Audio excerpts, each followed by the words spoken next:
Hi guys, Adenda Rojas here. I am going to talk to you a little bit today about the researcher that I've chosen for my profile. His name is Dr. Bobby Newman. So let's get started. So who is Dr. Bobby Newman? Well, it's a pretty exhaustive list of hats he wears, so let's start at the top. He is a doctorate level board certified behavior analyst, a licensed psychologist, a certified crisis management instructor, the clinical services director of Room to Grow, which is an organization that we'll discuss a little bit later. He is a world-renowned author and public speaker, and he is also a personal trainer and marathon runner, which is really interesting. He finds a really unique way to kind of tie his hobbies and his professional career together to kind of benefit a very specific population, which is really cool, and we'll get into it in a little bit. And then one other thing, while I was researching his biography and kind of finding things about him, one of the things that I discovered was that he was actually New York's first board-certified behavior analyst, which I think is a pretty neat distinction. All right, cool. Let's keep moving. So his professional associations include, as I stated, the Clinical Services Director of Room to Grow. And Room to Grow is an organization he runs with his wife and frequent research partner. Her name is Dr. Dana Reinecke. I hope I pronounced that right. She is also a PhD and BCBAD. And Room to Grow, what it does is it provides services for families with children who have special needs. They also provide services for public and private agencies, school systems. They do training for new behavior analysts who are looking for certification hours and things of that nature. Dr. Newman actually works directly with the clients in addition to doing his traveling and speaking and researching and things of that nature. So that's pretty neat. He is a current board member on the New York State Behavior Analyst Licensing Board, so if you're going to get your license, you're going to have to go through him, and on the Association for Science and Autism Treatment. And in the past, he has served as a board member or senior representative, in some cases president, of nearly a dozen professional organizations, some of which include the Global Autism Project and the New York State Association for Behavior Analysis.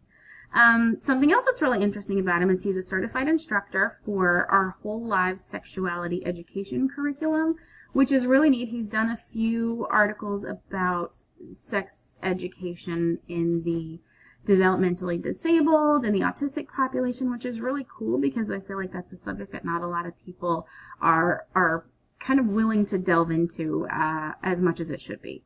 And another certified, he's also a certified instructor for the strategies for crisis intervention and prevention, which are nonviolent methods to manage crisis intervention. So that's pretty neat. He's a pretty well-rounded professional, I think. So his contributions to the field include a serious amount of research and published material.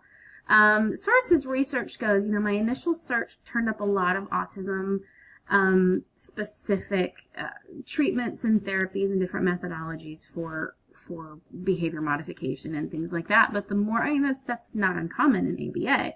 But the more I started looking, the more I realized he had 4 or 5 different studies that used self-management strategies to teach social skills and like self-help skills and things like that to students with autism, which I thought was really cool. And we'll get into that a little bit more later, but I thought it was neat that he was, really kind of trying to focus on the self-management, self-reinforcement, self-awareness aspect of it. As far as his presentations in public works, as I said, he's a world-renowned author and speaker, so this is a pretty exhaustive list as well. He has written 13 books, with one more, I believe, in the works, but I'm not sure. 25 journal articles, 7 popular magazine and newsletter articles. He has been invited to at least 35 speaking addresses and 100 professional presentations. Now, the speaking addresses could be conferences, things like that, parent conferences, professional conferences, and then there's these professional presentations as well. And he's also hosted 2 radio call-in series shows. So I'm going to date myself a little bit here, but I'm thinking like Frasier, where people can call into the radio and get advice on behavior is what I'm assuming. And all of this information is as updated as his CV is online. So I'm not entirely sure when that was posted. So this could even have added to it at this point.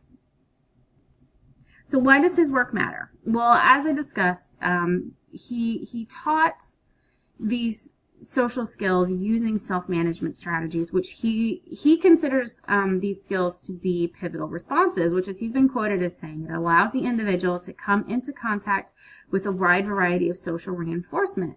So what that means is he's teaching these students a way to self-regulate skills like social interaction, initiating those interactions, running a schedule independently of someone else, varying your responses when you're in a conversation with someone else. Those are all skills that when they're learned and they're generalized and can be self-managed, you really provides a lot of opportunity for reinforcement out in the environment, which in turn reduces prompt dependency and encourages that independence. Which realistically, I mean, I'm still relatively new to the field, but in all the programs that I've seen, the end goal of treatment for our kids on the spectrum is independence. I mean, I have a son on the autism spectrum as well, and that's our goal, is for him to be able to, you know, live autonomously of us if he can. I mean, not that I'm ready to kick him out. He's only 8, but eventually, you know, we're not going to be here, and he can't rely on his siblings his entire life. He's going to need to be able to be self-sufficient. So that's the goal. That's why we do what we do, is to teach these skills so that our students and our learners are independent and can do these things on their own. So going back a little bit personally, we touched a little bit on his special interests.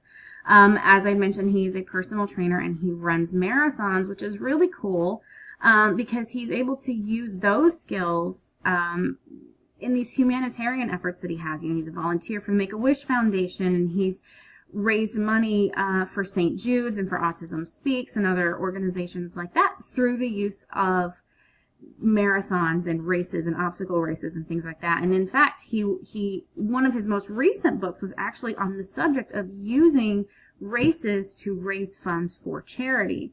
And the cool thing here is that he was recently named a finalist for the 2016 For Those Who Would Obstacle Course Racing Humanitarian Award. So that's really neat. Clearly he gives back to the community, and this is not just a job for him. This is clearly also a passion and something that he does in his spare time as well.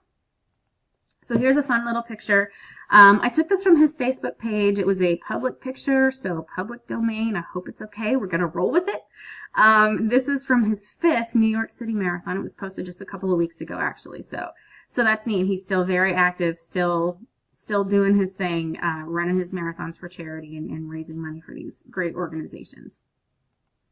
So let's talk about that nickname. If you noticed on the cover page, I had mentioned that his nickname is the Dark Overlord of ABA. Well, that is one of 3 that I know of nicknames that have been given to him by parents or parent groups. The other ones are the World's Sexiest Behavior Analyst and Sir Robert Knighthood, which was it was an English parents group. But he's said that he values those relationships with his parents and his parents groups, and it's evident in the fact that he uses the Dark Overlord nickname as his email address on the Room to Grow website. So clearly he's embraced it, he's encouraged it as part of his brand, and he's rolling with it, which I think is awesome. So in conclusion, clearly, you know, Dr. Newman, he's an expert in the field. He's good at what he does. He's researching these techniques and strategies that strengthen not only the practice of ABA, but he's also discussed and tried to promote awareness and, I don't want to say acceptance, but in a way, acceptance of ABA as it's becoming more popular and people are learning more about it. He's teaching other behavior analysts how to almost advocate for applied behavior analysis, which is really, really cool.